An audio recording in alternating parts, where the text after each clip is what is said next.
held by each of the parliamentary parties in the National Assembly, and taking into consideration the interests of parties other than parliamentary parties and independents. I can see members upstanding. That is a clear indication that the Speaker, as you can see, has already made his way into the chambers. He will preside over this afternoon's sitting, deliver that particular ruling, then lead the House into appointing the members of the House Business Committee. My name is Kamche Menza. Allow me to hand you over to this live broadcast. Good afternoon. Honorable members, tuombe. Ewe Mwenyezi Mungu, ambaye kwa hekima na wema wako umeteua nyadhifa za viongozi na mabunge kwa ustawi wa jamii na utawala haki wa wanadamu. Tukusihi utazame kwa rehema nyingi sisi watumishi wako ambao wameridhika kutuita ili tutekeleze shughuli muhimu za jamhuri yetu.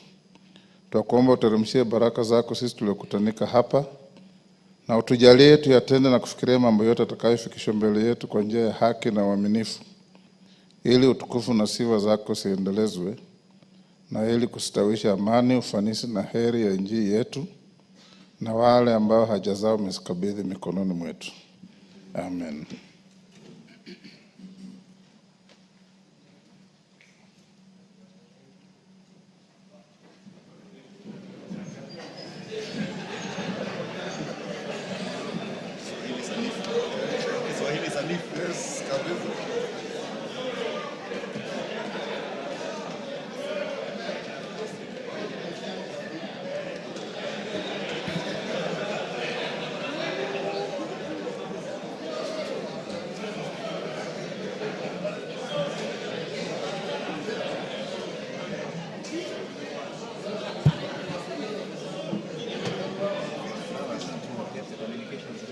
Yes.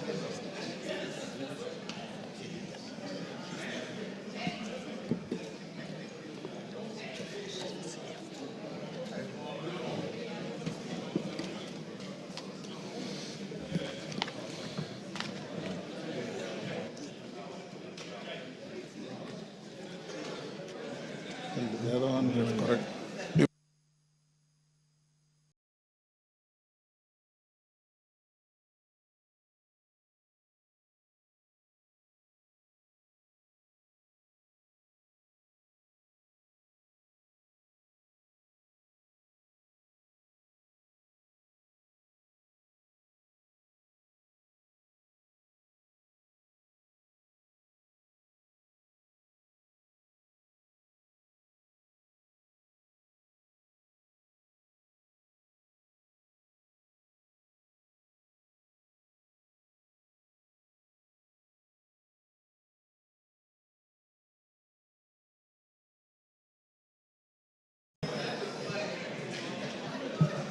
Honorable members, we have more than the necessary quorum. Congratulations for this enthusiasm. And you should keep that spirit throughout the term and the session so that we can transact business better. Clerk, can we start? Order number 1, administration of oath. Order number 2, communication from the chair.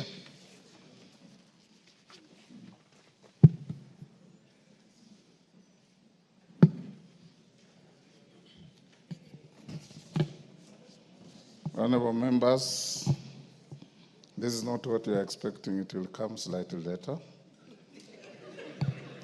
This is a communication on the reconstitution of the Select Committee on the National Government Constituency Development Fund. We left it out yesterday. Honorable members, you recall that during yesterday's sitting on Tuesday, 11th February 2025, I notified the House that the term of 18 committees had lapsed pursuant to the standing orders. I wish to further notify the House that in addition to the 18 committees listed in my communication number 001 of 2025 of yesterday, the term of the Select Committee on the National Government Constituency Development Fund also lapsed yesterday. This is pursuant to Section 50 of the National Government Constituency Development Fund, Cap 414A. In this regard, I have since instructed the clerk to write to the leader of the majority party and the leader of the minority party, notifying them of this fact and requesting them to submit the names of members to be appointed to serve on this committee. This will enable the Committee on Selection to consider the reconstitution of all committees that lapsed at once, and thereafter submit its recommendations, including any consequential changes to other committees, to the House Business Committee for consideration. Honourable members, as you have noticed in today's order paper, the reconstitution of the House Business Committee is listed as order number 8. I note that by way of letters addressed to the Speaker, Honourable Kimani Ichung'wah and Honourable Junet Mohammed, in their respective capacities, already submitted names of members for appointment to the House Business Committee. These names are listed in the motion under Order 8. Honourable members, now that the question as to which is the majority party and the minority party and their respective leaders in the House is going to be settled, I urge the House to reconstitute the House Business Committee when the business appearing under Order 8 is reached, whether today or tomorrow. I hope today.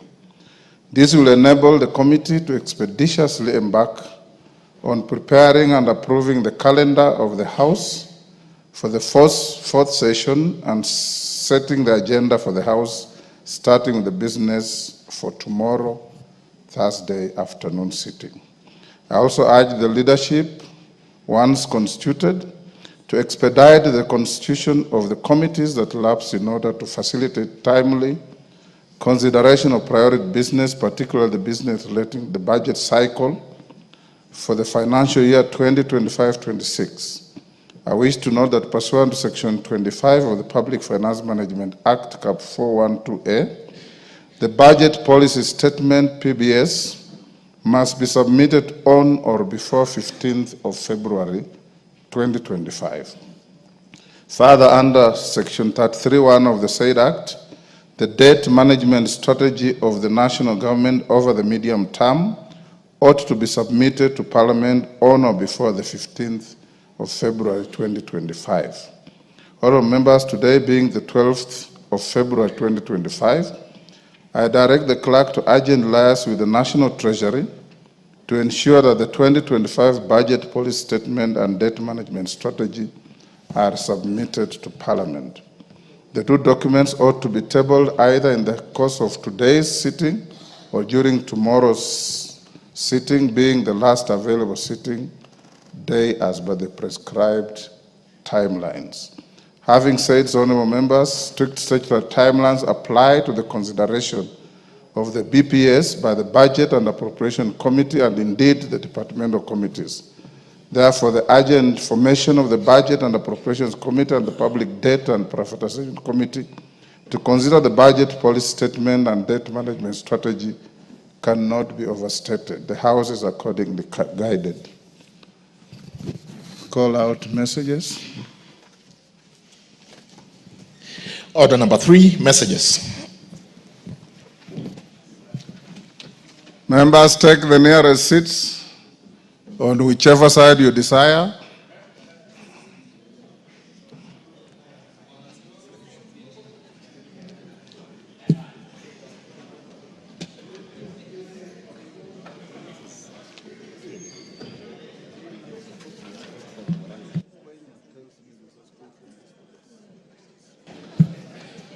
Honorable Jeho, take the nearest seat.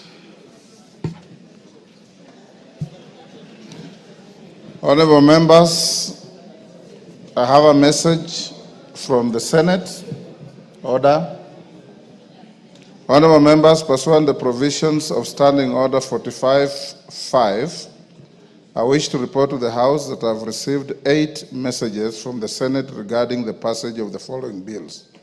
1, the Houses of Parliament Bicameral Relations Bill, National Assembly Bill number 44 of 2023. 2, the Cotton Industry Development Bill, Senate Bill number 5 of 2023. 3, the Public Transport Motorcycle Regulation Bill, Senate Bill number 38 of 2023. 4, the Public Finance Management Amendment Bill, Senate Bill number 40 of 2023. 5, the Fire and Rescue Services Professionals Bill, Senate Bill number 55 of 2023. 6, the Intergovernmental Relations Amendment Bill, Senate Bill number 12 of 2024. 7, the Political Parties Amendment number 2 Bill, Senate Bill number 26 of 2024. 8, the Elections Amendment number 2 Bill, Senate Bill number 29 of 2024. And honorable members, the first message conveys that on Thursday, 5th December 2024, the Senate considered and passed the Houses of Parliament Bicameral Relations Bill, National Assembly Bill number 44 of 2023, with amendments. In this regard, the Senate now seeks the National Assembly's reconsideration of the bill in accordance with the provisions of Article 112 of the Constitution. The second message relates to the passage of the Cotton Industry Development Bill, Senate Bill number 5 of 2023. The message conveys that the Senate considered and passed the National Assembly's amendments to the bill on Wednesday, 4th December 2024. Members will recall that in accordance with the provision of Article 112 of the Constitution, the National Assembly considered and passed the bill with amendments on 14th August 2024 and referred them to the Senate for consideration. The passage of the bill by the Senate in the form passed by the National Assembly therefore concludes the bicameral consideration of the bill. Honorable members, the third message relates to the passage of the Public Transport Motorcycle Regulation, what is commonly called Border Bill, Senate Bill number 38 of 2023. The message conveys that the Senate considered and passed the bill with amendments on Thursday, 5th December 2024. The bill seeks to provide for a regulation of the border industry and for connected purposes. The fourth message relates to the passage of the Public Finance Management Amendment Bill, Senate Bill number 40 of 2023, published via Kenya Gazette Supplement number 160 dated 1st September 2023. The bill seeks to amend the Public Finance Management Act, Cap 412A, to entirely require county governments to develop and implement a county revenue collection system and to provide for the process of funding functions that have been transferred from one level of government to another under Article 187 of the Constitution. The message conveys that on Thursday, 5th December 2024, the Senate considered and passed the Public Finance Management Amendment Bill, Senate Bill number 40 of 2023, with amendments. The fifth message relates to the passage of the Fire and Rescue Services Professionals Bill, Senate Bill number 55 of 2023. The message conveys that the Senate considered and passed the bill with amendments on Thursday, 5th December 2024. The bill seeks to provide for the establishment, administration, powers and functions of the Fire and Rescue Services Professionals Board, the examination, training, registration and licensing of fire and rescue services professionals, and for connected purposes. The sixth message relates to the passage of the Intergovernmental Relations Amendment Bill, Senate Bill number 12 of 2024. This bill seeks to amend the Intergovernmental Relations Act, Cap 265F, to establish a structured framework for intergovernmental relations to enhance relations amongst the national government, county executive, and county assemblies. The message conveys that the Senate considered and passed the bill with amendments on Thursday, 5th December 2024. The seventh and eighth messages relate to the passage of the Political Parties Amendment number 2 Bill, Senate Bill number 26 of 2024, and the Elections Amendment number 2 Bill, Senate Bill number 29 of 2024. The bills seek to amend the Political Parties Act, Cap 7D, and the Elections Act, Cap 7, to actualize some of the recommendations and views of the public submitted to the National Dialogue Committee, NADCO. during the National Dialogue Discourse on issues of electoral justice and related matters. The message conveys that the Senate considered and passed the two bills with amendments on Thursday, 5th December 2024. Honorable members, with regards to the Senate amendments to the Houses of Parliament Bicameral Relations Bill 2023, the schedule of amendments is hereby referred to the Departmental Committee on Justice and Legal Affairs for consideration and reporting. With regard to the Senate bills, members will note that standing orders require the Speaker to cause a bill received from the Senate to be read a first time upon conveyance of its message. In view of this, and in order for the House to commence consideration of the Senate bills, I hereby direct the clerk to schedule the bills in the order paper for first reading in the next sitting.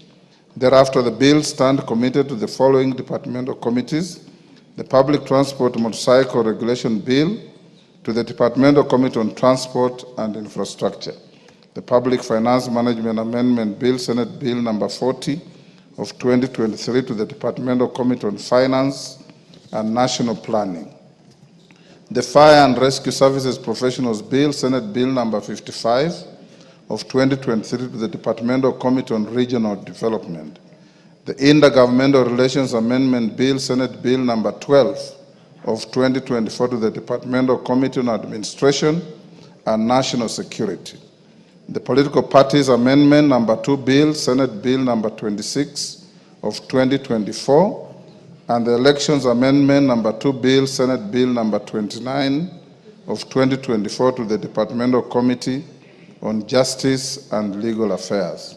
The House is accordingly guided, and I thank you. Members at the bar, take the nearest available seats. As we do so, allow me to acknowledge in the public gallery, I believe these are students from Kenya Institute of Management, Nairobi campus, Nairobi. On my behalf and on your behalf, I welcome them to the House of Parliament for this afternoon's sitting.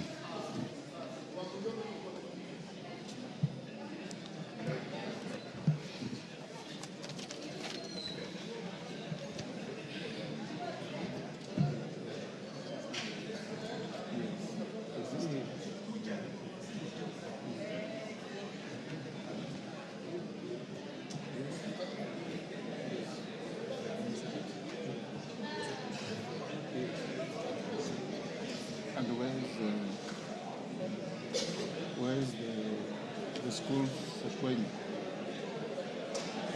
I have a pen.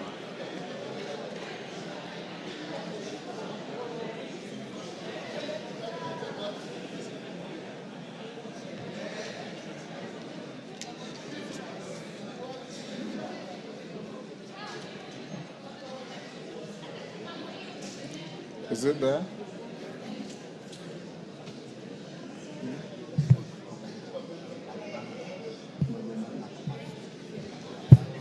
Honorable members, I also wish to welcome a school from Nyandarua called Magomano Girls. I believe it's from Kinangop.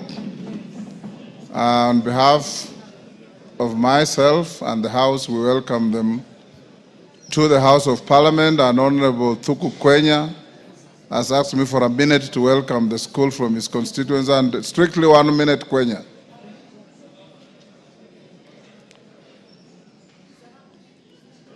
You are not allowed to wave at people in the gallery. I'm waving at, sorry, Mr. Speaker, I'm waving at the clerk for him to just spot where I am. Mr. Speaker, I thank you for this opportunity to welcome a great school in my constituency by the name Magomano Girls.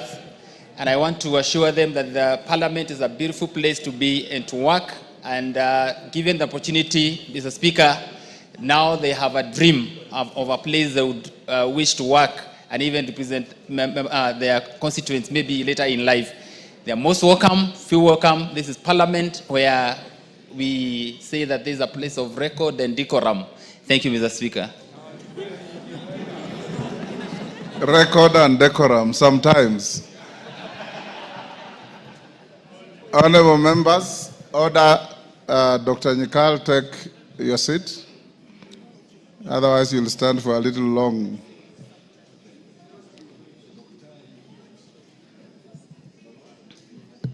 The member coming in, take your seat.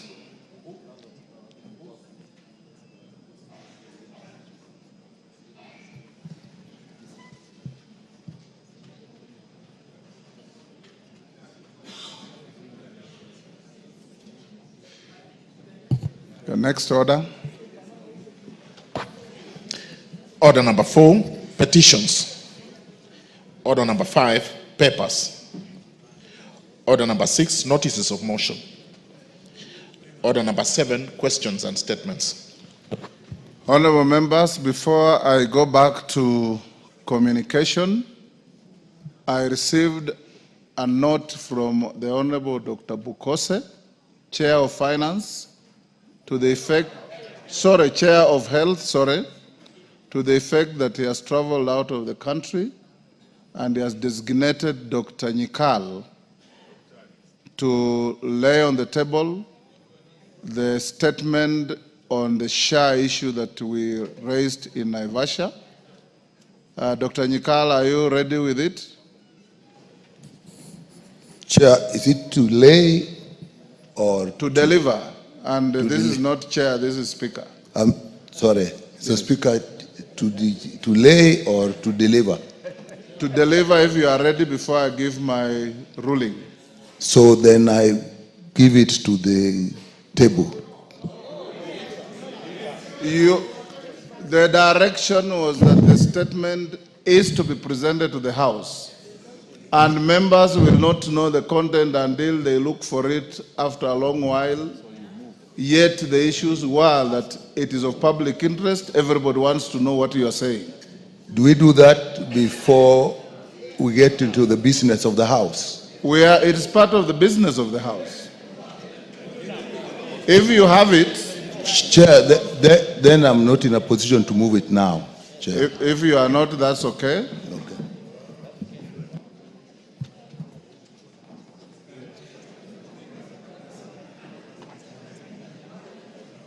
I was also requested by 2 members, the Honorable Dawood and the Honorable Shakil Shabir, to eulogize the passing on of His Highness Prince Aga Khan, the spiritual leader of the Ismailia Muslim community.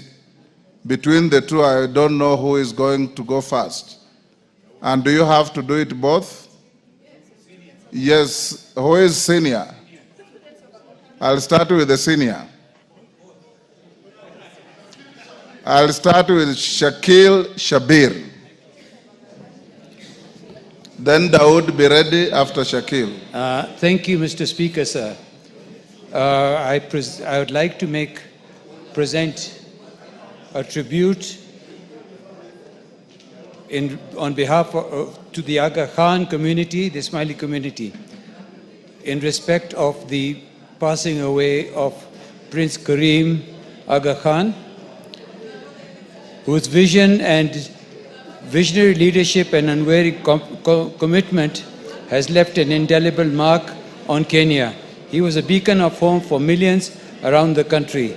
His Highness was the 49th hereditary Imam of the Ismaili Muslims, passed away on the 4th of February 2025, leaving a legacy of compassion, education, and humanitarianism. In Kenya, the Aga Khan's contribution has been transformative across various sectors. His Highness established the Nation Media Group in 1959, which has been the cornerstone of press freedom and media excellence in East Africa. Through the Aga Khan Fund for Economic Development, he founded Serena Hotels, promoting tourism and economic growth while preserving cultural heritage and environmental sustainability. The Aga Khan Education Fund also established Aga Khan schools across the country. The Aga Khan Primary School in Kisumu, where I studied, was a source of pride, producing generations of well-educated individuals who continue to contribute to the nation's development. This institution has even got up to 95%. They were recognized as the top school for a number of years. The Aga Khan hospitals in Nairobi and Mombasa and Kisumu and the Aga Khan University Hospital stands as a beacon of quality health care, providing cutting-edge medical services and also reducing the need for Kenyans to seek treatment abroad. His Highness has also played a pivotal role in education, establishing the Aga Khan academies in Mombasa and Kisumu. As we mourn His Highness, we mourn the loss of His Highness, let us also celebrate his remarkable achievements and the enduring impact of his work in Kenya and East Africa. May his legacy inspire us to strive for a better, more compassionate world. Thank you, Mr. Speaker, sir. Thank you, Daud Rahim.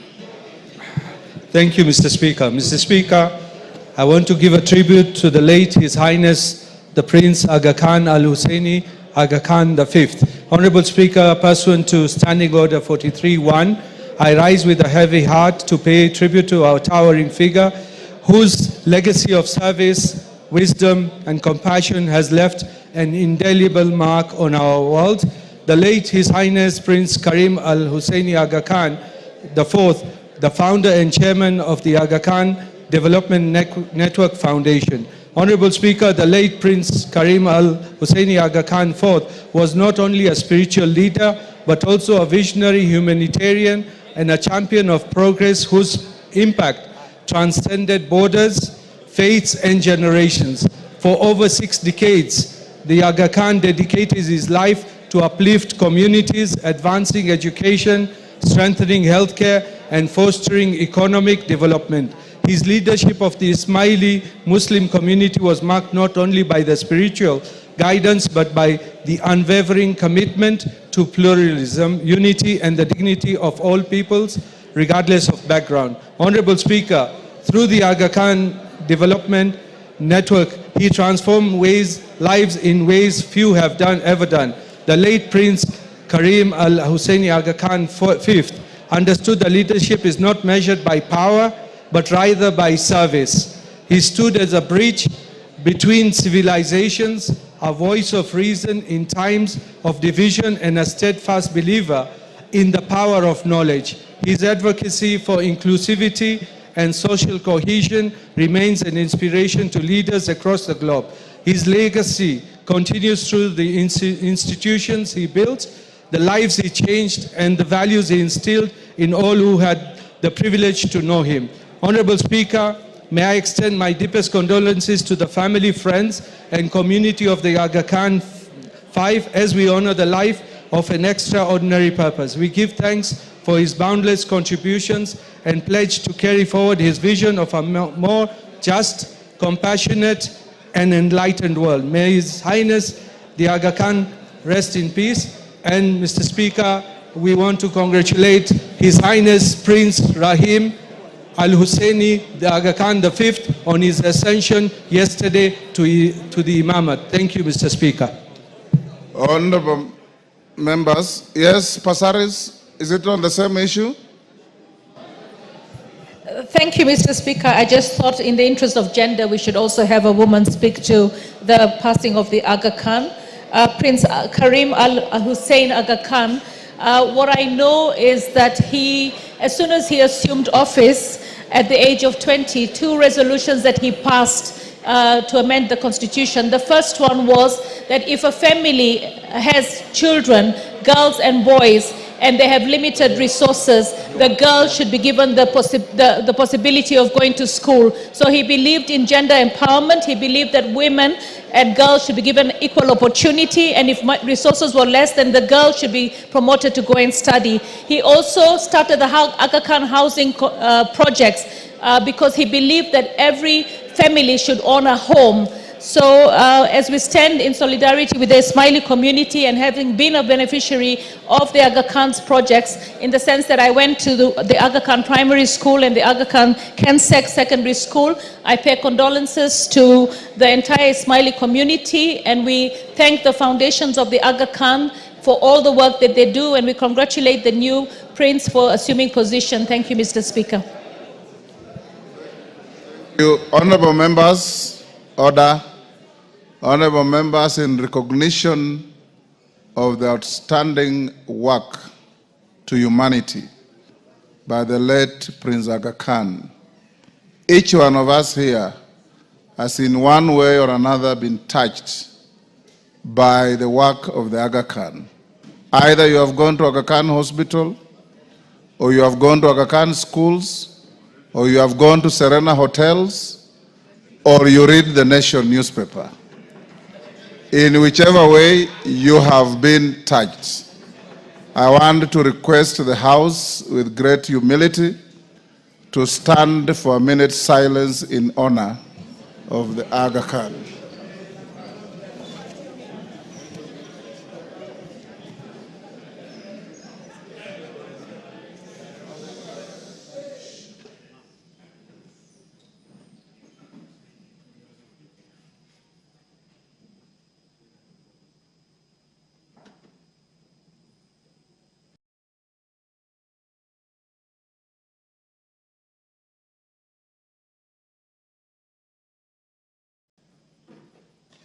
Thank you. Go back to communication.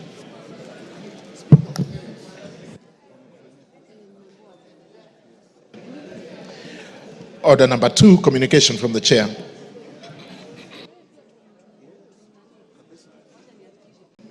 On the leadership and continuity of the business of the House in the 4th session of the 13th Parliament. Honorable members, during the afternoon sitting of Tuesday, 11th February 2025, the member for Suba North, the Honorable Millie Odhiambo Mabona MP, rose on a point of order in relation to the designation of the majority and minority parties in the House and their respective leadership. In the point of order, the Honorable Millie noted that she had been aware of a judgment of the High Court in Nairobi, High Court case number E202 of 2023, Kenneth Njagi Njiru versus State Law Office and Jubilee Party of Kenya, where the court had declared the ruling contained in the communication made on 6 October 2022 on the majority and minority parties in the National Assembly as unconstitutional, null and void. In her view, the judgment declared the Azimio la Umoja One Kenya coalition party as the majority party. The Honorable Millie further noted that she had submitted a letter to the Speaker seeking the recognition of Azimio la Umoja One Kenya coalition party as the majority party and conveying the names of the Honorable Junet Mohammed as the majority leader and the Honorable Robert Mbui as the deputy majority leader. She concluded by seeking that the Speaker recuse himself from presiding over the proceedings and to allow the Honorable Deputy Speaker to recognize Azimio la Umoja One Kenya coalition party as the majority party, Honorable Junet Mohammed as the majority leader and the Honorable Robert Mbui as the deputy majority leader. Notably, the Honorable Millie seems to have conveniently forgotten the fact that the Honorable Deputy Speaker is also a member of a political party and represents a constituency. As such, the Honorable Millie's concerns of impartiality would still have arisen if the Deputy Speaker was in the chair. Indeed, this applies to all members of the Speaker's panel. At the beginning of the debate, I gave honorable members some general direction in the issues from the judgment as I understood them, including the fact that the judgment did not bar the Speaker from presiding over the House. Indeed, the issue of how a vacancy arises in the office of the Speaker is expressly provided for in Article 106(2) of the Constitution. Arising from the point raised by the Honorable Millie, no less than 58 other members contributed to the debate that arose, with a number raising additional points of order.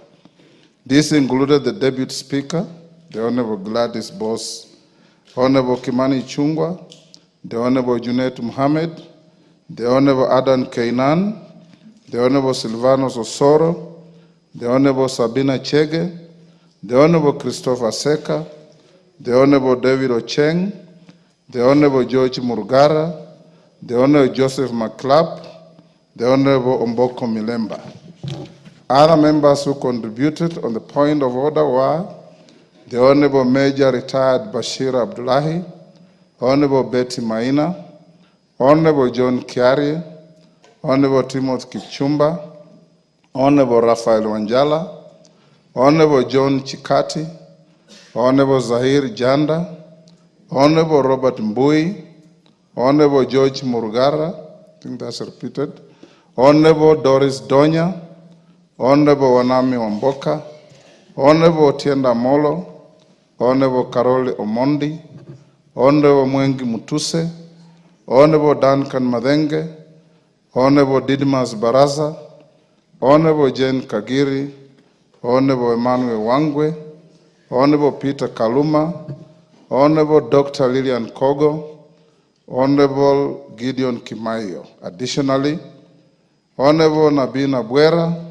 Honorable Marian Kitani, Honorable Sakimba Parashina, Honorable Joyce Bensuda, Honorable Captain Retired Roeda Obo, Honorable Dr. Makali Mulu, Honorable Chiforo Mondo Mangale, Honorable Gidinji Kishimu, Honorable Majimbo Kalasinga, Honorable Dr. Robert Pukose, Honorable Musili Mawadhe, Honorable Kasim Tandaza, Honorable Baro Mohammed, Honorable Alice Nganga, Honorable TJ Kajwang, Honorable Dr. James Sinyikal, Honorable Ruth Odinga, Honorable Geoffrey Ruku, Honorable Dr. Wilfred Oundo, Honorable Kakai Bisau, Honorable Titus Lote, Honorable Ferdinand Wanyonyi, Honorable Kuria Kimani, Honorable John Waluke, Honorable Rahim Daoud, Honorable Gonsirai, and the Honorable Moses Kirima contributed to the debate. In broad summary, the ensuing debate crystallized the following issues.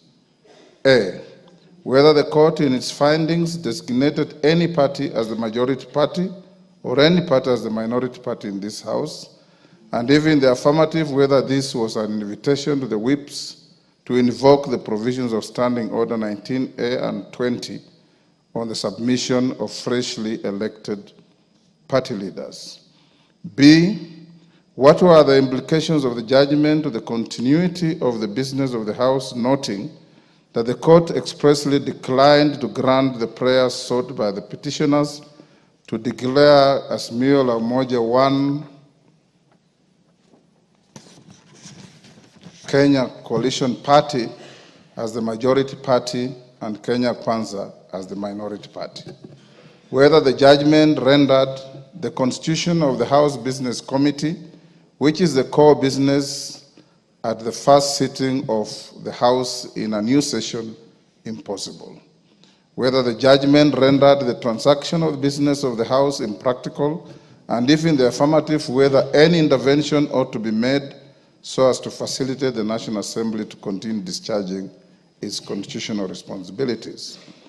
What were the specific findings of the court in the judgment in question, and what is the effect on the proceedings and resolutions of the House in the pre-judgment 13th Parliament?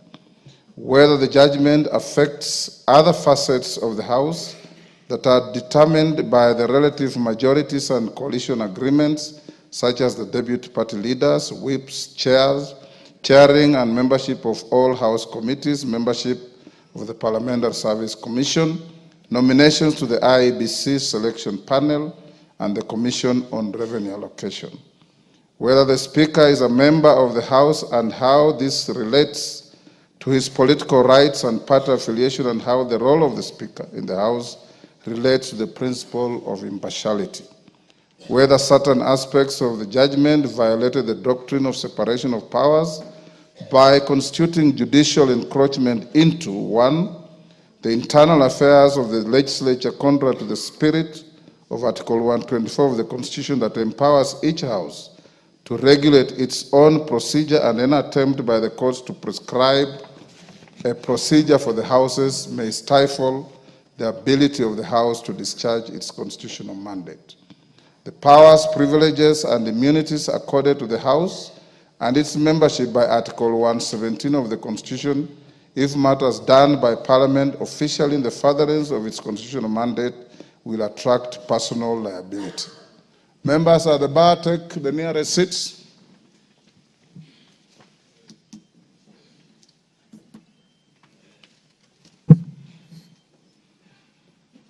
Koyo, take the nearest seat. You don't have to run across the floor. Thank you. While contributing to the debate, the Honorable Mwengi Mtusi tabled a letter dated 30th January 2024 from the Register of Political Parties indicating that the Maendeleo Chap had exited the Azimio la Umoja One Kenya Coalition Party with effect from 25th January 2024. On her part, the Deputy Speaker, the Honorable Gladys Boss, submitted that upon receipt of the judgment, while discharging the role of the Speaker in the absence of the Speaker who was out of jurisdiction, she instructed the Clerk of the National Assembly to seek information from the Register of Political Parties with respect to the status of the membership of the 21 parties represented in the House in any coalition and to request for certified copies of the relevant coalition agreements. At the conclusion of the debate, the Deputy Speaker tabled a response from the Register of Political Parties referred as request for information on coalition agreements, dated 11th February 2025. Annexed to the response were certified copies of coalition agreements relating to A, the Azimio la Umoja One Kenya Coalition Party, the Kenya Kwanza Alliance Coalition, the Kenya Kwanza Alliance Coalition and the Democratic Party, the Kenya Kwanza Alliance Coalition and the Grand Dream Development Party, the Kenya Kwanza Coalition and the National Agenda Party of Kenya, the Kenya Kwanza Alliance Coalition and Chama cha Mashinani CCM, the Taifa Democratic Coalition. Consequently, members, I undertook to consider the concerns raised by the members and documents tabled by the Honorable Mtusi and the Deputy Speaker and to guide the House at this sitting. At the very outset, I wish to note that the judgment seems to have created an element of unprecedented confusion in the affairs of the House. This has affected the manner in which I have now been called upon to guide the House in light of the patent contradictions I have noted in the letter submitted by the Honorable Millie Odhiambo. In communicating confirmation of members of the Azimio coalition as the majority, the Honorable Millie signs off as the majority party whip, National Assembly, against a letterhead that also designates her as the minority chief whip. The letter also fails to attach any records of any meeting which the alleged decision of the coalition was made as required by the very standing orders 19A and 20 that she quoted and invoked. Viewed in isolation, the letter is in law defective. Nevertheless, I'll allow the honorable member some latitude in the light of the prevailing confusion. Honorable members, I've read the judgment and it has been explained to me at length by our very able legal team.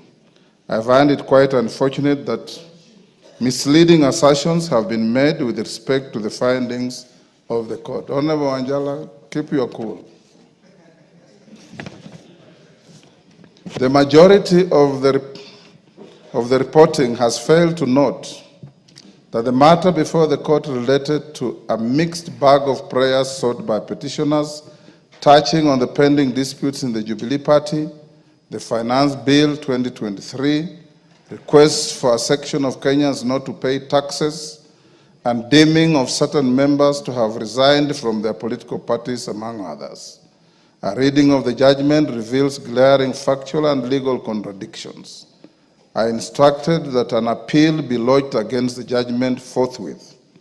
My guidance to the House should not be construed as a review of the findings and orders of the court, and that remains within the province of the judiciary. With respect to the issues raised by the members, I can only pronounce myself on matters that are necessary to facilitate the continuity of the business of the House. Consequently, the guidance I'm about to give shall strictly confine itself within those parameters. Honorable members, I wish to note that out of 34 prayers expressly sought by the petitioners, the High Court in its findings only granted 3 prayers and expressly declined the other 31 prayers. Paragraph 508 of the judgment reads, and I quote, "In the ultimate, we allow the petition to the following extent. It is hereby declared," that's Roman 1, "that the question as to which party or coalition of parties is the majority in the National Assembly in the 13th Parliament was determined by the sovereign will of the Kenyan voters during the 9th August 2022 general elections. 2, it is hereby declared that the Honorable Speaker's ruling on determination contained in his communication from the Chair made on 6th October 2022 on the majority and minority in the National Assembly violated Article 108 of the Constitution and therefore is null and void.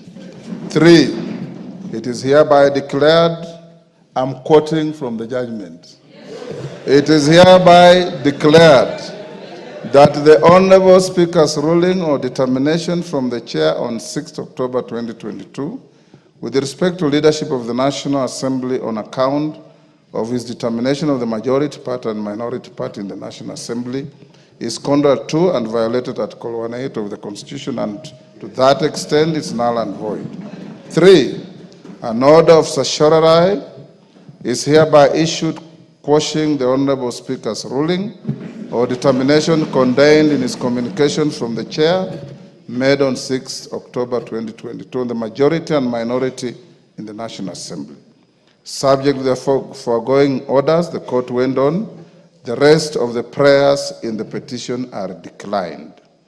Parties will bear their own costs. Honorable members, finding number Roman 4, in which the court declined to grant the rest of the prayers sought by the petitioners, is quite instructive. To put it in its proper perspective, I note that at paragraph 33, appearing on page 6 of the judgment, the petitioner had expressly sought that the court grants the following prayers, among others. D, that a declaration be issued to declare that Azimio la Umoja One Kenya coalition is the majority party in the National Assembly of Kenya based on the outcome of the election of members of the National Assembly held on 9th August 2022. That a declaration be issued to declare that the Kenya Kwanza Alliance is the minority party in the National Assembly of Kenya based on the outcome of the elections of members of the National Assembly held on August 2022. I reiterate that it is in its final orders, and in particular at paragraph 508 Roman 4 of the judgment, the court expressly declined to grant these orders. Therefore, in quashing the communication issued on 6 October 2022, the leadership of the National Assembly in the 13th Parliament, the court did not declare any party or coalition of parties as the majority or minority party, and neither did it declare any member of this House as the leader of the majority party, nor the leader of the minority party. This addresses the first and second issues. Honorable members, yesterday when all of you submitted, I kept quiet and listened. I implore you also to keep quiet and listen. It's a quid pro quo. Even the Honorable Millie, who raised the issue, is conducting herself like the distinguished lawyer she is. listening quietly. And for us, when we go to court as lawyers, even when the court rules against you, you stand up, bow, and say, I'm much obliged, my lord.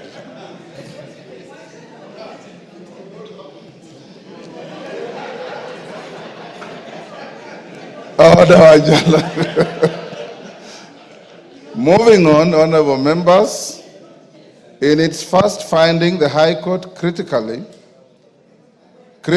held that the question as to which party or coalition parties in the majority in the National Assembly in the 13th Parliament was determined in August 2022. Whereas the finding of the court is a statement of fact and of law as prevailing on the 9th August 2022, the nagging question as raised by a number of members is whether the law contemplates this determination of the majority and minority parties to be static throughout the subsequent days of a term of Parliament. The Constitution itself enumerates several avenues in which the number of parliamentary seats secured by a party or a coalition at a general election can be subsequently varied. First, Article 103 of the Constitution spells out 7 instances in which a vacancy can arise in the office of a member of Parliament, including death and resignation, and this can drastically affect the numbers or members of a particular party. Secondly, Article 104 of the Constitution provides for the manner in which a member of Parliament can be recalled by the electorate with the result and effect on the parliamentary seats secured by any political party. Thirdly, Article 105 of the Constitution provides for the manner in which the High Court can nullify the election of a member of Parliament with the result and effect on the parliamentary seats by any political party. Fourth, Article 108 of the Constitution, as further expounded in the Political Parties Act, acknowledges the formation and existence of coalitions which, when varied through post-election agreements, have a result and effect on the parliamentary seats associated with a political party or coalition.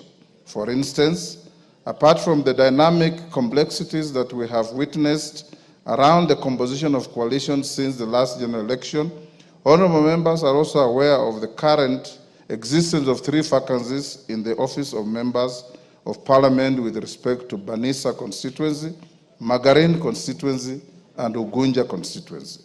A further vacancy exists with respect to the nomination slot vacated by the Honorable John Badi.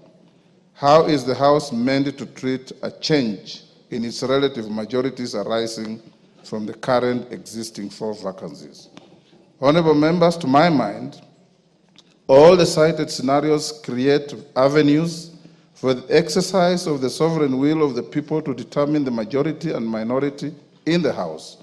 By quashing the guidance that I gave for purposes of ensuring the continuity of the business of the House, the court recreated the very same question that arose at the commencement of the 13th Parliament as to which party or coalition is the majority or minority in the House. Honorable members, the 3rd schedule to the Constitution prescribed the oath that I took pursuant to Article 74 of the Constitution before assuming office as your Speaker. Having been elected by yourselves on 8 September 2022, I swore to bear true faith and allegiance to the people and the Republic of Kenya. I undertook to faithfully and conscientiously discharge my duties as Speaker and to obey, respect, preserve, and protect and defend the Constitution. Critically, I also committed to do right to all manner of persons in accordance with the Constitution and the laws and conventions of Parliament without fear or favor, affection, or ill will. I did ask the Almighty God to help me in this crucial role and appended my signature to the physical version of the oath. With that in mind, whenever I am invited to render guidance to the House, it remains my solemn and singular duty to provide that guidance and way forward. My predecessors have previously upheld the significance of safeguarding the independence, powers, and privileges of this House and the doctrine of exclusive cognizance. Article 124 of the Constitution empowers the House to regulate its own procedure, and the other arms of government have a duty to refrain from interfering with this privilege. A question such as the one referring to the majority and minority party falls within this privilege and must, as of necessity, be guarded jealously and only resolved within Parliament. The Constitution and the laws and conventions of Parliament do not grant me the option of declining jurisdiction or issuing any guidance that effectively holds the operations of the House. My oath obligates me to ensure the uninterrupted functions of this House for the benefit of the people of Kenya.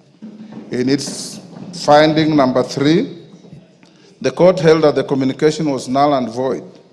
Debate arose as to whether this finding affected the propriety of all the business that the House has transacted since it was inaugurated on 8 September 2022. There were perceptions and assertions that the legislation so far passed by the House may have been voided. It should be beyond doubt that there was no order of the court in this regard to precipitate this kind of thinking, and there cannot have been such a blanket order as the issues placed before the court by the litigants did not question legality and competence of Parliament to legislate on matters before it, save for the prayers relating to the Finance Act 2023 and Appropriations Act 2023, and these prayers were expressly dismissed by the court. Members at the bar, take the nearest seats.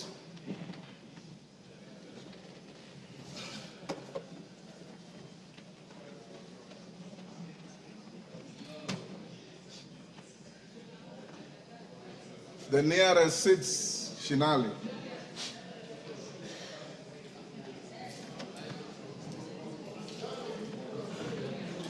Osero, take the nearest seat.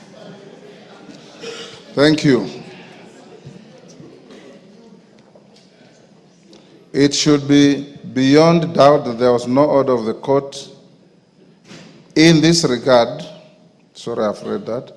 As ably noted by the Honorable Member for Kikuyu, the decisions which arise from the business transacted by the House has no relation to which party is designated as the majority or minority. They are decisions of the House as a whole. From where I sit, no debate can arise as to the legality of the actions taken by the House prior to the invalidation of the communication. I need not belabor this point.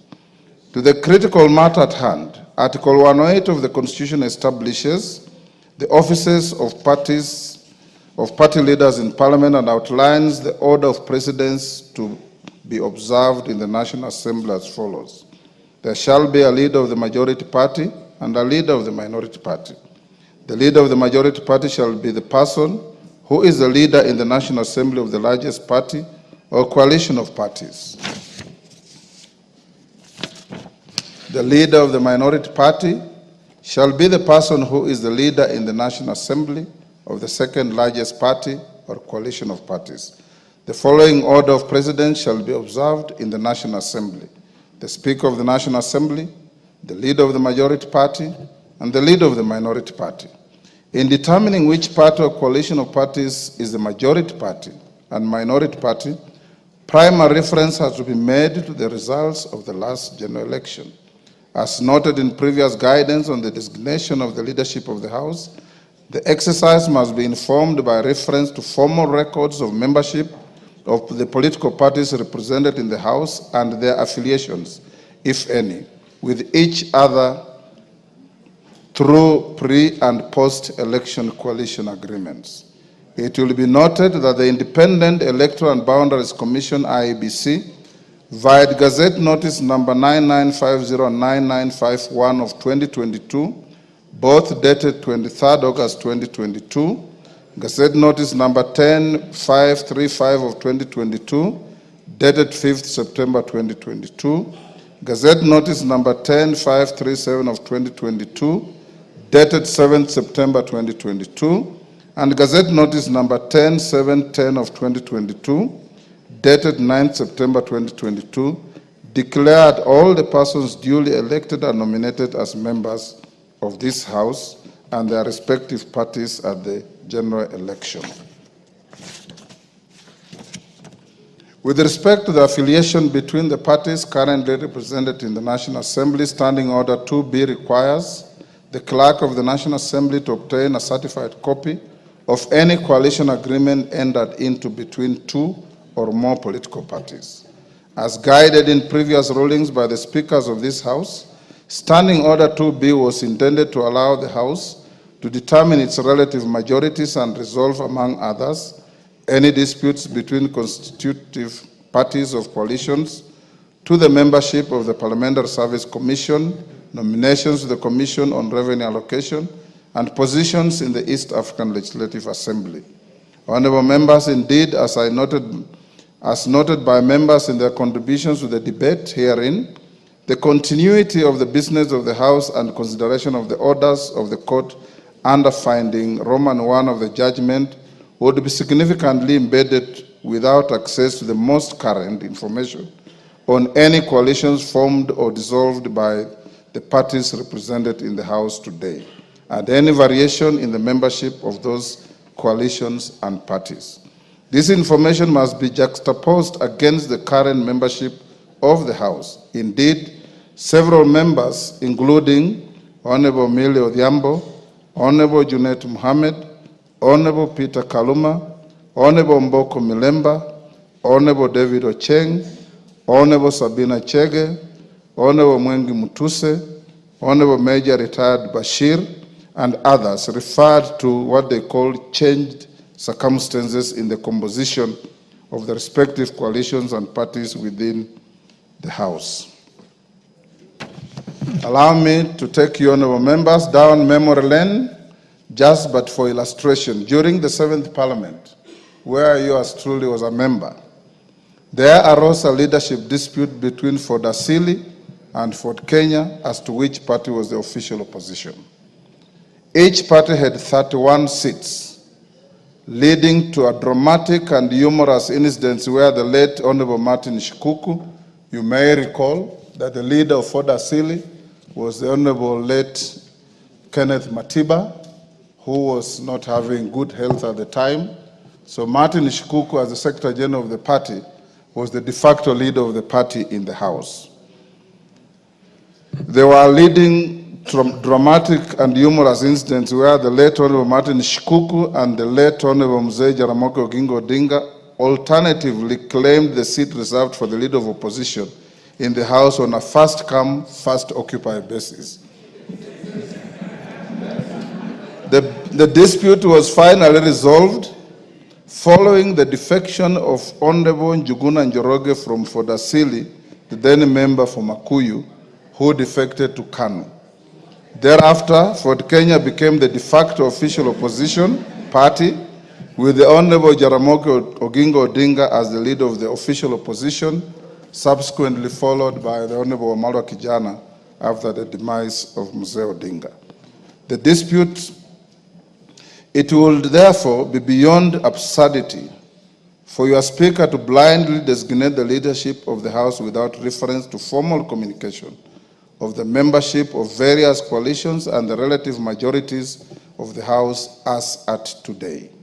The designation must take into account any changes in the various coalitions, vacancies in the membership of the House, and other relevant realities. As it was stated by the Deputy Speaker, in order to establish the existence and status of coalition agreements affecting the affairs of the National Assembly, she instructed the clerk to write to the Office of the Registrar of Political Parties on the evening of 7th February 2025, seeking information. A, membership of the 21 political parties represented in the National Assembly in any coalition, including coalition political parties, and the dates relevant to the membership. Any variations in the membership of the coalitions and coalition political parties, and the dates of the variations. C, certified copies of pre-election and post-election coalition agreements relating to the parties and the status of the agreements. The registrar responded by a letter dated 11th February 2025 that was tabled by the Deputy Speaker yesterday, and the contents of the letter indicate as follows: that a pre-election coalition known as the Azimio la Umoja One Kenya Coalition Party, in brackets Azimio, was registered on 21st April 2022 and comprised 21 parties, namely Jubilee Party, Orange Democratic Movement, Wiper Democratic Movement, Kenya African National Union, National Rainbow Coalition, Muungano Party, Democratic Action Party, Democratic Action Party Kenya, United Party of Independent Alliance, United Progressive Alliance, Kenya Union Party, United Democratic Party, Movement for Democracy and Growth, Kenya Reform Party, Chama cha Uzalendo, Party of Peace and Democracy, National Liberal Party, People's Trust Party, Ubuntu People's Forum, Party of National Unity, Labour Party of Kenya, and the Party of Growth and Prosperity. That a pre-election coalition known as the Kenya Kwanza Alliance was registered on 3rd June 2022 and comprised 11 political parties, namely United Democratic Alliance, Amani National Congress, Forum for Restoration of Democracy Kenya, Chama cha Kazi, Communist Party, the Service Party, Tuchibebe wa Kenya Party, Farmers Party, Devolution Party of Kenya, Economic Freedom Party, and the Umoja na Maendeleo Party. That a post-election coalition agreement was entered into on 5th September 2022 between the Kenya Kwanza Alliance and 4 additional parties, namely the Democratic Party of Kenya, National Agenda Party of Kenya, Grand Dream Development Party, and Chama cha Mashinani. The letter from the Registrar of Political Parties did also convey that 5 parties had exited the Azimio la Umoja One Kenya Coalition Party, namely the People's Liberation Party, formerly the National Rainbow Coalition Kenya, on 6th December 2024, Maendeleo Chapchap Party on 25th January 2024, Devolution Empowerment Party on 11th April 2023, United Democratic Movement on 22nd November 2023, and Pamoja African Alliance on 27th February 2023.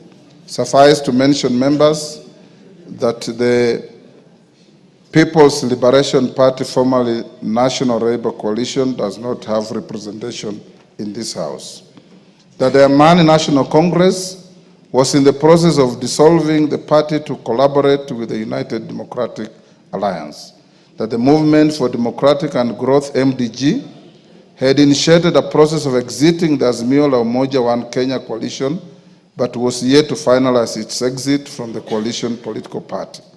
That as at 11th February 2025, the Pamoja African Alliance, PA, Maendeleo Chapchap, MCCP, United Democratic Movement, UDM, and the National Ordinary People Empowerment Union, NOPEU, are not members of any registered coalition or coalition political party.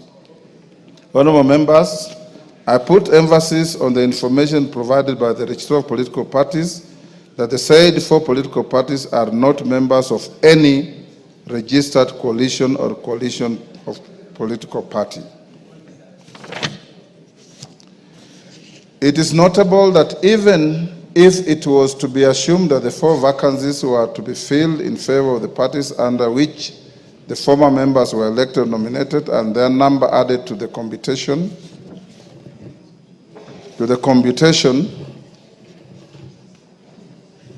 the 2 coalitions, the Azimio la Umoja One Kenya Coalition Party would still not attain a majority of the members in the House.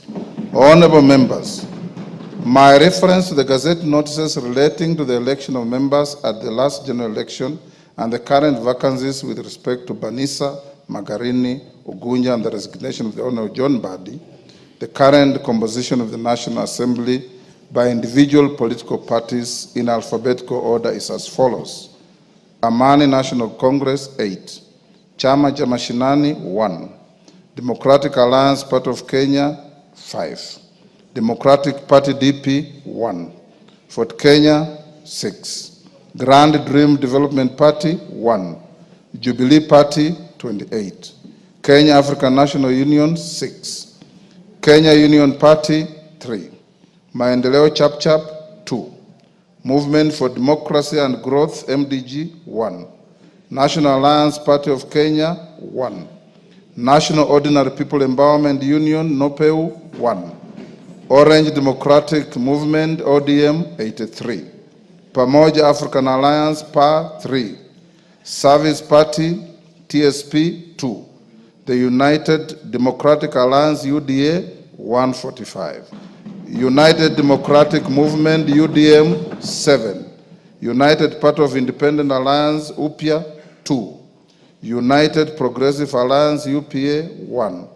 Wiper Democratic Movement, 26.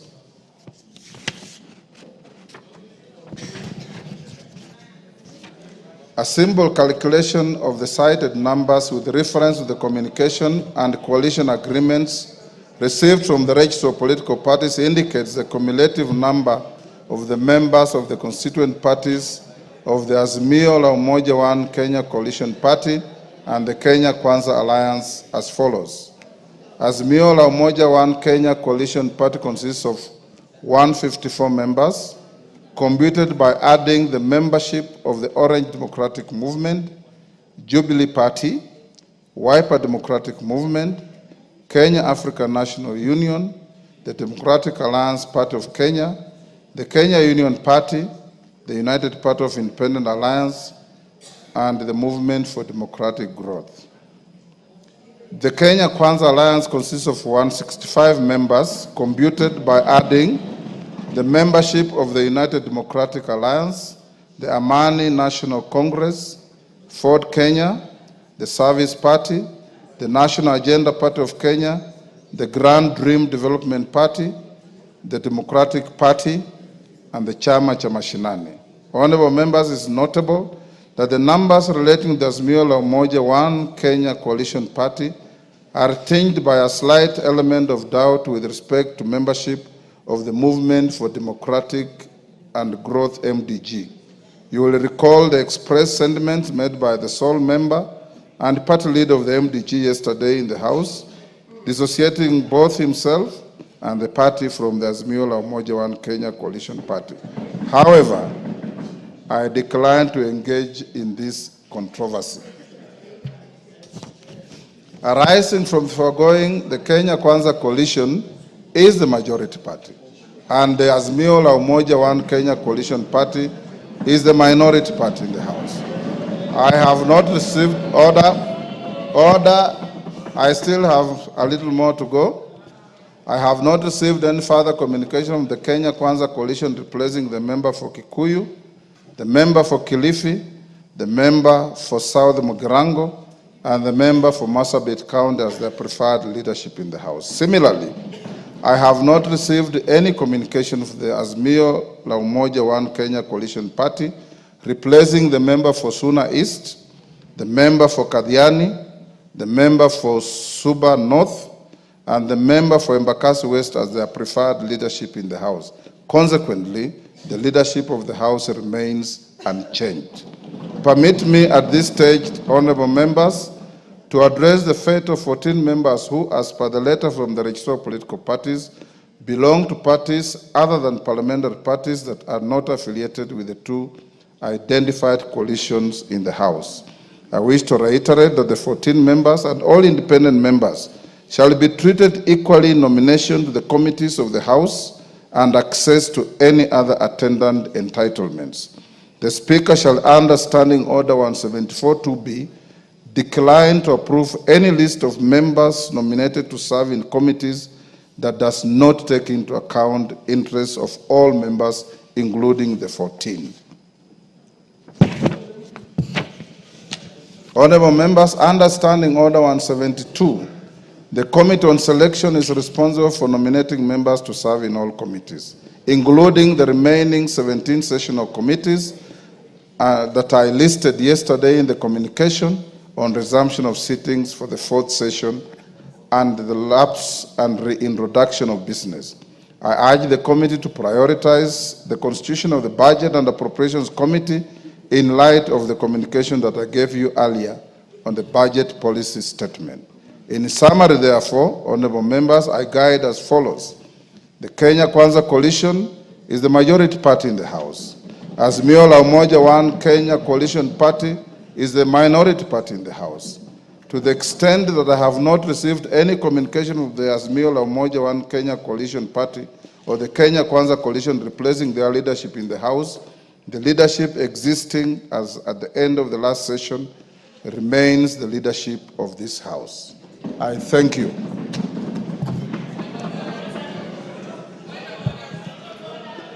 Yes, Millie, this was your point of order. Honorable members, I am not opening any debate. I'm giving Honorable Millie because she was the owner of the point of order. After she finishes, we go to the next order. Rosarit Martin. Thank you, Mr. Speaker. Mr. Speaker, actually in compliance with Standing Order number 87-2, Mr. Speaker, in compliance with Standing Order number 87-2,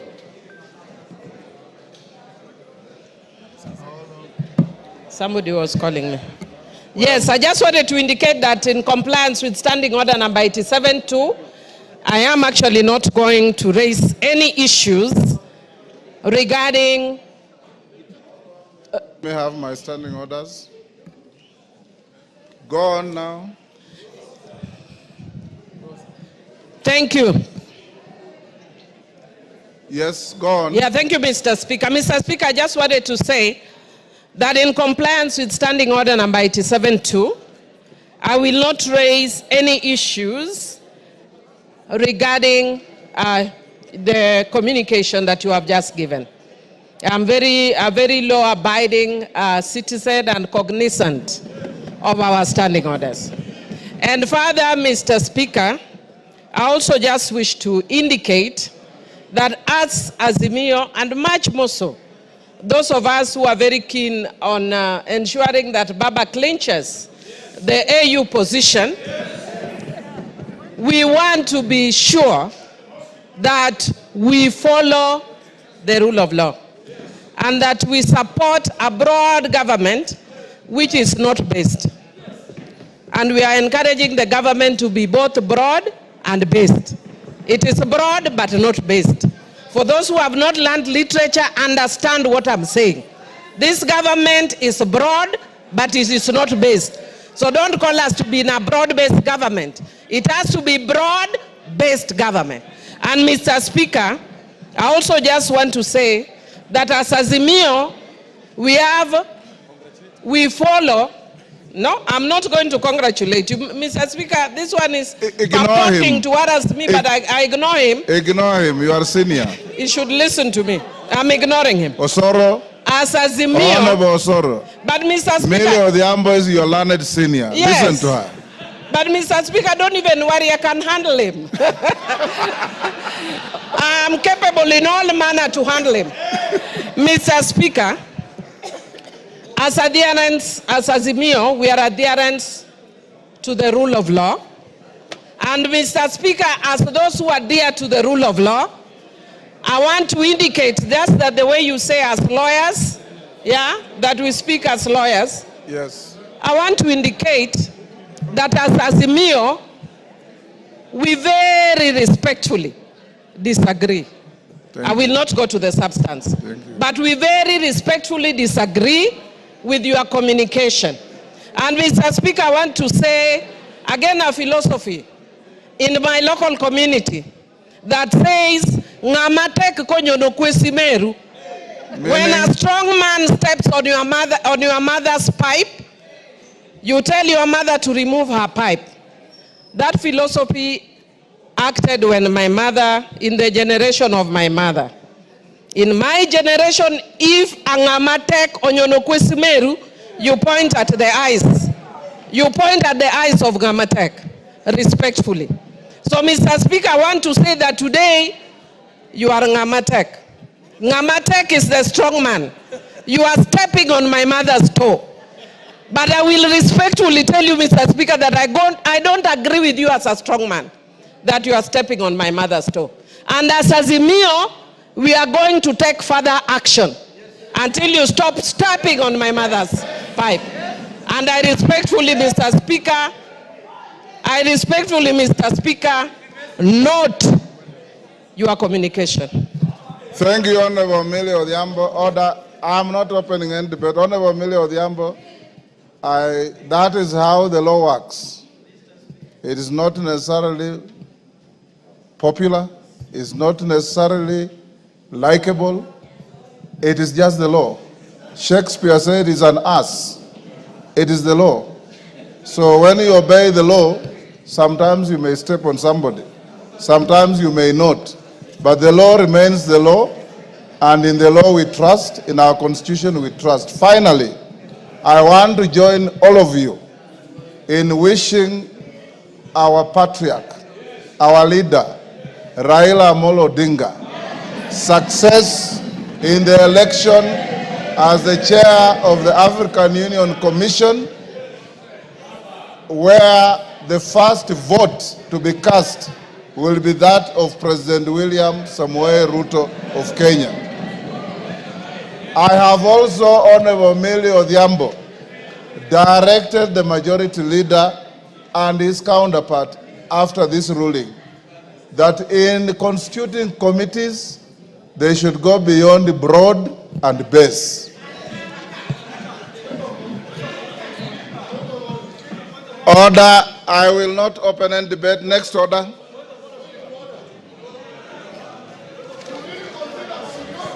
Order, Wanjala. Order, Wanjala. Next order. No. Order number 8. Next order. Order number 8, motion, appointment of members to the House Business Committee. Majority Leader.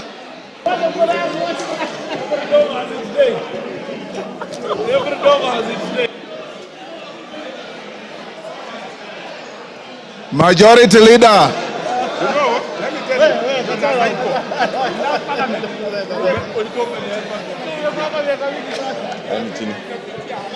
Thank you, Honorable Speaker.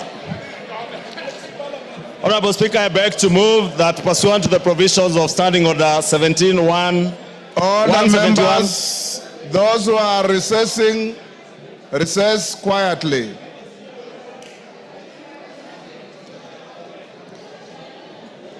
Thank you, Honorable Speaker. I beg to move that pursuant to the provisions of Standing Order 171, 1F, this House approves the appointment of the following members to the House Business Committee in addition to those specified under paragraph A, B, C, D, and E.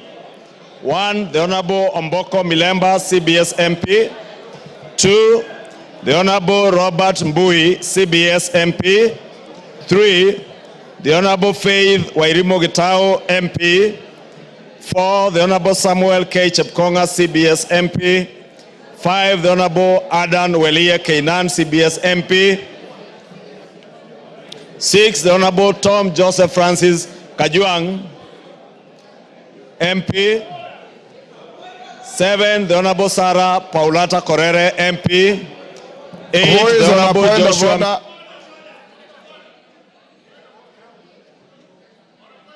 Order, Honorable Kajuang, you cannot call for order when you are not orderly.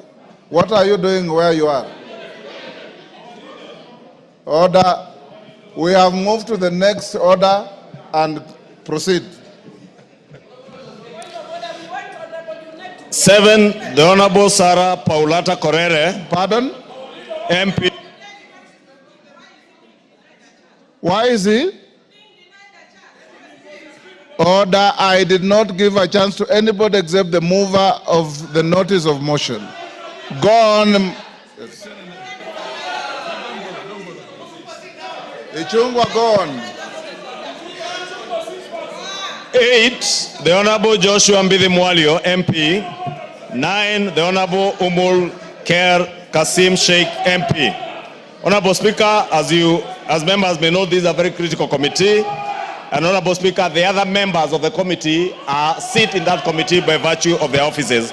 And with those few remarks, I beg to move and request the Honorable Aden Keinan to second the motion in agreement. Kainan. I second, Mr. Speaker. Order, honorable members. Order. Take your seats. Order. Honorable members. Order. Honorable Millie's point of order was not a party point of order. It was a point of order by the distinguished member for Suba North. And upon delivering the communication, I dutifully gave her an opportunity to say what she said. And that has ended that matter. We are now on order number 8. I now propose the question, which is that pursuant to the provision of Standing Order 171-1F, this House approves the appointment of the following members of the House Business Committee, in addition to those specified under Orders A, B, C, D, and E. Honorable Mboka Milemba, CBS MP. Honorable Robert Mbui, CBS MP. Honorable Faith Warim Gitao, CBS MP. Honorable Samuel K. Chepkonga, CBS MP. Honorable Adan Walie Keinani, CBS MP. Honorable Mboka, I'm proposing the question. I've not put any question. So actually you're out of order. Honorable Tom Joseph Francis Kajwang, CBS MP. Honorable Sarah Paulata Correra MP. Honorable Joshua Mbithi Mwali MP. Honorable Omulher Kasim Sheikh MP. Yes, yes, Cynthia. Thank you, Honorable Speaker, for giving me an opportunity to make a comment in regard to the House Business Committee that has been constituted. Honorable Speaker, I note that these are members that were sitting in the same committee last time, and they did a beautiful job, Honorable Speaker, and I want to support their nomination back to the House Business Committee. Honorable Speaker, it must be noted that the House Business Committee is the engine of this House, and we appreciate their acceptance to actually run the business of this House, Honorable Speaker. Honorable Speaker, I support their nomination, and I urge the honorable members of this House to support it, so that, Honorable Speaker, we can continue and start business that is important to this House, so that I can be able to serve the people of Kenya. We can ensure that the House Business Committee members are able to schedule our business, Honorable Speaker, so that I can be able to dispense matters that matter to the people of Kenya. I support, Honorable Speaker. Yes, Junet. Honorable Junet. Order. Order. Members standing around Honorable Junet. Honorable Junet, take your seat for a minute. Members. Mr. Speaker. Order, Honorable Junet, just hold. Honorable Babowino. Order. Honorable Babowino. Take your seat. When the Speaker calls you out, you don't have to stand up. This is not a classroom. You are rarely in this House, and when you come, you want to cause disorder. Take your seat. Order, Honorable Junet. I've given you your point of order. Mr. Speaker, I have no intention to speak about your ruling, Mr. Speaker. I want to speak on the matter that is before the House now. Mr. Speaker, under instructions from our parliamentary group, Mr. Speaker, before you put the question, I have been asked to convey to you on the floor of the House that we have withdrawn our members from the House Business Committee, Mr. Speaker. Yes. So it will be a nullity for the House to pass the membership from our side, Mr. Speaker. Now you can consider me as majority or minority, whichever way you can take. Yeah. Honorable Junet, a question has already been proposed. Yes. Honorable Ichungwa, Order. Honorable Ichungwa, I call upon you to reply. Thank you, Honorable Speaker. Honorable Speaker, in reply, let me say the House Business Committee is properly and duly constituted. And with or without the participation of the 4 members of the Azimio coalition, the House Business Committee would sit. And Honorable Speaker, being the chair of the House Business Committee, you will be advising the House Business Committee on when to have our first sitting, hopefully after the adjournment of this House this afternoon, so that we may be able to schedule business that concerns Kenyans.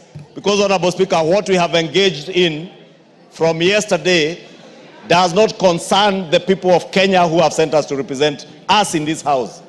What we have been engaged in, Honorable Speaker, from yesterday up to the drama that you witness now is a drama touching on leadership positions by leaders and leadership positions in the House.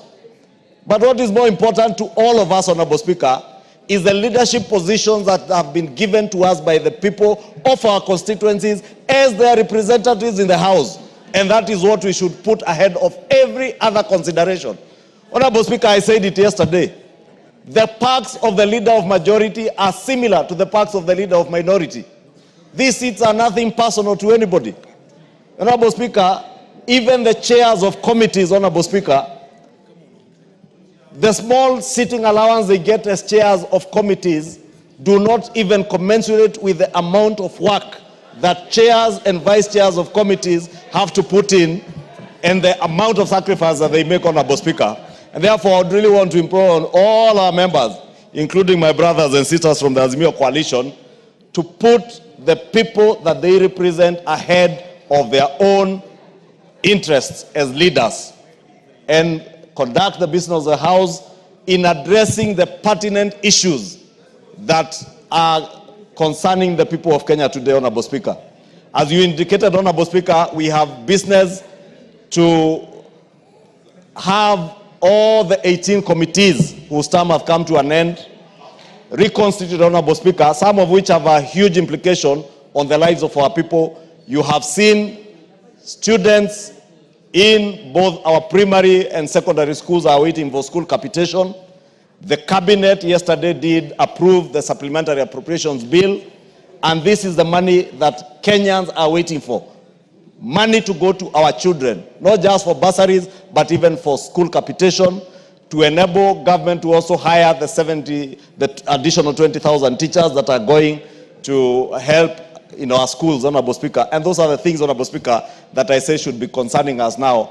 And I really want to urge that you do convene the House Business Committee, hopefully immediately after this vote, Honorable Speaker, for us to be able to schedule business and reconstitute those committees that will help us to pass the budget policy statement for this year and the supplementary appropriations bill that will be coming to this House in the next few days. Thank you, Honorable Speaker, and I beg to reply. Honorable members, before I put the question, it is important that we put certain matters in proper perspective. Standing Order 58 reads as follows. After the question has been proposed on a motion, the motion shall be deemed to be in the possession of the House, and such motion shall not be withdrawn without the leave of the House. That's number one. Number two, I received communication from Honorable Kimani Ichung'wah, Honorable Junet Mohammed, and I want to put it on record so that it is clear to all Kenyans. Honorable Kimani Ichung'wah wrote to the Clerk of Parliament, Samuel Njoroge, on 6th of February as follows. And this is after I had spoken personally to both Honorable Ichung'wah and Honorable Junet, asking them to propose names to the House Business Committee. Honorable Ichung'wah wrote, Dear Sir, reference nomination of Kenya Kwanza Alliance members to the House Business Committee. Further to your letter referenced NA L&P HBC/2025/CORR in bracket 001 dated 3rd February 2025, I hereby submit the following names of members of the Kenya Kwanza Coalition for appointment to the House Business Committee, in addition to those specified under Standing Order 171, 1B and D. The Honorable Samuel Chepkonga, CBS MP, was in Gishu County, Male. The Honorable Omboko Milemba, CBS MP, Vihiga County, Male. The Honorable Faith Wairimu Gitao, CBS MP, Nyandarua County, female. The Honorable Joshua Mbithi Mwalio MP, Machakos County, male. The Honorable Umulkhair Kasim Sheikh MP, Mandera, female. Yours sincerely, Honorable Kimani Ichung'wah EGH MP, Leader of the Majority Party, copy to the Right Honorable Dr. Francis Moses Masika Wetangula EGH MP, Speaker of the National Assembly. On the 10th of February, I received a letter from the Honorable Junet Mohammed addressed to the Clerk of the National Assembly. Dear Sir, reference nomination of members to the House Business Committee. Your letter dated 3rd February 2025, reference NALP HBC/2025/CORR 001 refers. The minority party nominates the following members to the House Business Committee in accordance with the standing orders. The Honorable Mbui Robert MP, the Honorable Francis Kajwang Tom Joseph MP, the Honorable Walie Adan Kainan MP, the Honorable Korere Sarah Paulata MP, yours sincerely, Junet Mohammed, Honorable EGH MP, Suna East Constituency, Leader of the Minority Party in the National Assembly. At the time the Honorable Junet wrote this letter, the judgment under contestations that has gone on yesterday was already out.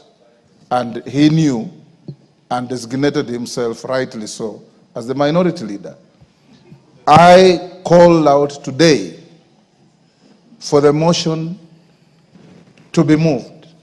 The majority leader moved the motion, and it was seconded by the Honorable Kainan. Once a motion is moved, you can either move an amendment seeking the necessary support from the House that shall be put to a vote, or you keep your cool. You do not change the content of a motion by picketing on the floor of the House and making statements that are completely unparliamentary and unhelpful. As it is now, the motion that you are going to vote to is properly the House, fully carrying the names of both sides of the House, the majority and minority, and upon voting on the motion, I direct all members who, if they're passed by the motion, to go to room 9 for the first meeting of the House Business Committee to schedule business for tomorrow. And this House must, and I repeat, we have a greater duty to the people of Kenya than the shenanigans that we want to display here. The mover of the point of order yesterday, Honorable Millie Odhiambo, said she respects the outcome. She doesn't agree. That is part of fair game in an arena that is judicial or quasi-judicial, like this House. Like I said, we go to court, you lose a case, you don't fight the judge, you don't insult the judge, you say, much obliged, my lord, you'll come to fight another day. That is how the law works.